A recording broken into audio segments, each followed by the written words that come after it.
Hi ನಮಸ್ತೆ watch Kannada serial ಚಾನಲ್ಗೆ ಸ್ವಾಗತ. ಮೊದಲು ನಮ್ಮ ಚಾನಲ್ನ ಸಬ್ಸ್ಕ್ರೈಬ್ ಮಾಡ್ಕೊಳ್ಳಿ. ಇವತ್ತಿನ ರಾಮಾಚಾರಿ ಪೂರ್ತಿ ಸಂಚಿಕೆಯಲ್ಲಿ ಏನಾಗುತ್ತೆ ಅಂತ ನೋಡೋಣ. ಸಂಚಿಕೆ ಪ್ರಾರಂಭದಲ್ಲಿ ರುಕ್ಕು ಹೇಳ್ತಾ ಇರ್ತಾಳೆ, ಅಕ್ಕ ನಾವಿದನ್ನ ಇಲ್ಲಿಗೆ ಬಿಡೋಣ. ಚಾರುಗೆ ಎಲ್ಲ ವಿಷಯ ಗೊತ್ತಾಗಿದೆ, ಅವಳಿನ್ ಏನು ಮಾಡ್ತಾಳೋ ಅನ್ನೋದು ಗೊತ್ತಿಲ್ಲ. ಇನ್ನು ನನ್ನ ಬಗ್ಗೆನೂ ಗೊತ್ತಾದರೆ, ನಾನು ಈ ಮನೆ ಹಾಳು ಮಾಡಲಿಕ್ಕೆ ಬಂದಿದ್ದೇನಂತ ಗೊತ್ತಾದರೆ ಅವಳು ನನ್ನನ್ನು ಬಿಡ್ತಾಳ? ಬೇಡಕ್ಕ, ನಾವು ಇಲ್ಲೇ ಬಿಡುವ ಇದನ್ನ ಅಂತ ಹೇಳ್ತಾಳೆ.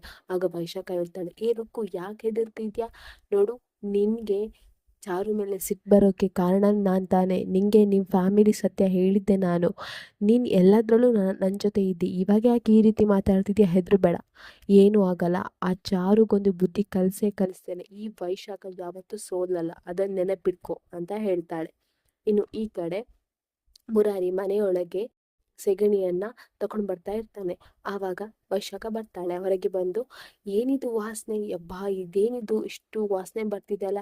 ಏನ್ ಮುರಾರಿ, ಏನೆಲ್ಲ ಮನೆಯೊಳಗೆ ತಗೊಂಡು ಬರ್ತಿದ್ಯಲ್ಲ, ಏನು ಅಂತ ಕೇಳ್ತಾಳೆ. ಆಗ ಮುರಾರಿ ಹೇಳ್ತೇನೆ, ಇದು ಕೆಟ್ಟ ಮನಸ್ಸಿರ್ತದಲ್ಲ, ಅವರಿಗಿದು ವಾಸನೆನೇ ಬರ್ತದೆ. ಇದು ಸೆಗಣಿ, ಮನೆ ಪರಿಶುದ್ಧ ಮಾಡಲಿಕ್ಕೆ ಇದನ್ನು ತಗೊಂಡು ಬಂದೆ, ಅರ್ಚನೆ ಮಾಡಬೇಕು ಇದರಲ್ಲಿ ಮನೆಯಲ್ಲ ಅಂತ ಹೇಳ್ತಾನೆ. ಆಗ ವೈಶಾಖ ಹೇಳ್ತಾನೆ, ಇದ್ರಲ್ಯಾ? ನೋಡು, ನಾನು ಯಾರಂತ ಗೊತ್ತಲ್ಲ ನಿನಗೆ? ನಾನು ಪರ್ಫ್ಯೂಮಲ್ಲೇ ಸ್ನಾನ ಮಾಡೋಳು. ನಾನು ಯಾವಾಗಲೂ ಘಮ ಘಮ ಅಂತಿರ್ತೇನೆ. ಹಾಗಿರುವಾಗ ಇದನ್ನು ನಮ್ಮನೆಯೊಳಗೆ ತಗೊಂಡು ಬರ್ತೀಯಾ? ಮೊದಲು ಹೊರಗೆ ತಗೊಂಡೋಗು ಅಂತ ಹೇಳಿ ವ್ಯಂಗ್ಯವಾಗಿ ಮಾತಾಡ್ತಾಳೆ ವೈಶಾಖ. ಆಗ ಚಾರು ಹೇಳ್ತಾಳೆ, ಹೊರಗೆ ಹೋಗಬೇಕಾಗಿರೋದು ಈ ಸೆಗಣಿ ಅಲ್ಲ, ನೀನು. ನಿನ್ನಂಥವಳಿಗೆ ಪರ್ಫ್ಯೂಮಾ? ನೀನು ಪರ್ಫ್ಯೂಮಲ್ಲಿ ಸ್ನಾನ ಮಾಡಬಾರ್ದು, ನೀನು ಸೆಗಣಿಯಲ್ಲೇ ಸ್ನಾನ ಮಾಡಬೇಕು, ಆವಾಗಲೇ ನಿಂಗೆ ಒಳ್ಳೇದಾಗೋದು ಅಂತ ಹೇಳಿ ಬೈತಾಳೆ. ಆಗ ವೈಶಾಖ ಸಿಟ್ಟಿನಲ್ಲಿ ಹೋಗ್ತಾಳೆ.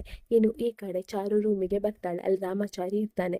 ಆವಾಗ ಚಾರು ಹೇಳ್ತಾಳೆ, ರಾಮಾಚಾರಿ, ಈ ಟಿಫಿನ್ನಲ್ಲಿ ಏನೋ ಒಂದಿದೆ, ನಿಂಗೆ ತುಂಬ ಇಷ್ಟ ಆಗುತ್ತೆ, ಇವತ್ತು ಸ್ಪೆಷಲ್ ಇದು ಅಂತ ಹೇಳ್ತಾಳೆ. ಆಗ ರಾಮಾಚಾರಿ ಹೇಳ್ತಾನೆ, ಏನದು ಅಂತ ಹೇಳ್ತಾನೆ. ಆಗ ಚಾರು ಹೇಳ್ತಾಳೆ, ಅದು ನೀನು ಆಫೀಸಿಗೆ ಹೋಗಿ ನೋಡಬೇಕು ಅಂತ ಹೇಳ್ತಾಳೆ. ಇನ್ನು ಚಾರು ಮತ್ತು ರಾಮಾಚಾರಿ ಇಬ್ಬರು ತಮಾಷೆ ಮಾಡ್ಕೊಂಡು ಸಲಾಪ ಮಾಡ್ಕೊಂಡಿರ್ತಾರೆ.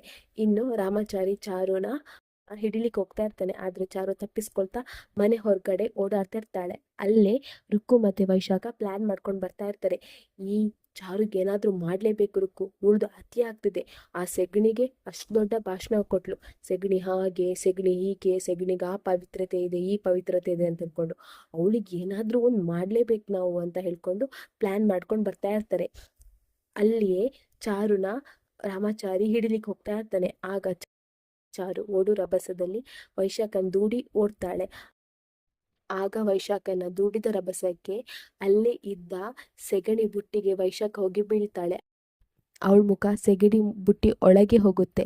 ಇನ್ನು ಅವಳ ಬಾಯಿ ಮುಖ ಫುಲ್ ಸೆಗಣಿ ಆಗುತ್ತೆ. ಅದನ್ನು ರುಕ್ಕು ನೋಡ್ತಾಳೆ. ಅಯ್ಯೋ ಅಕ್ಕ, ಏನು ಮಾಡ್ತಿದ್ಯಾ? ಮುಖ ಎಲ್ಲ ಸೆಗಣಿ ಆಯಿತು ನೋಡು ಅಂತ ಹೇಳ್ತಾಳೆ. ಇನ್ನು ಚಾರು ಬರ್ತಾಳೆ. ಇದ್ಯಾರು ಸೆಗಣಿ ಎಲ್ಲ ಮುಖದ ಮೇಲೆ ಹಚ್ಕೊಂಡಿದ್ದಾರೆ? ಯಾರಾದರೂ ಭಿಕ್ಷುಕರು ಬಂದ್ರ ಮನೆಗೆ ಅಂತ ಕೇಳ್ತಾಳೆ. ಆಗ ರುಕ್ಕು ಹೇಳ್ತಾಳೆ, ಅಯ್ಯೋ ಚಾರು, ಇದು ನಮ್ಮ ಅಕ್ಕ ವೈಶಾಖ ಅಂತ ಹೇಳ್ತಾಳೆ. ಅದಕ್ಕೆ ಚಾರು ಮತ್ತು ಮುರಾರಿ ತುಂಬ ನಗಾಡ್ತಾರೆ. ಏನು ವೈಶಾಖ, ಸೆಗಣಿ ಅಂದರೆ ವಾಸನೆ ಅಂತ ಹೇಳ್ತಾ ಇದ್ಯಾ, ಆದರೆ ಇವಾಗ ಅದೇನೇ ತಿಂತಿದ್ಯಾ? ಒಳ್ಳೇದಾಗ್ತದೆ ಬಿಡು, ನಿನ್ಗೆ ಇದೇ ಗತಿ, ಇದನ್ನೇ ತಿನ್ನು, ಆವಾಗಲಾದರೂ ನಿಂಗೆ ಸ್ವಲ್ಪ ಬುದ್ಧಿ ಬರುತ್ತೆ ಅಂತ ಹೇಳಿ ಇನ್ನು ವೈಶಾಖನಿಗೆ ತುಂಬಾ ತಮಾಷೆ ಮಾಡ್ತಾ ಇರ್ತಾರೆ. ಇಲ್ಲಿಗೆ ಈ ಸಂಚಿಕೆ ಸಣ್ಣ ಕ್ಲಿಪ್ಪಿಂಗ್ಸ್ ಮುಗಿಯುತ್ತೆ. ನಮ್ಮ watch Kannada serial channel subscribe ಮಾಡ್ಕೊಳ್ಳಿ.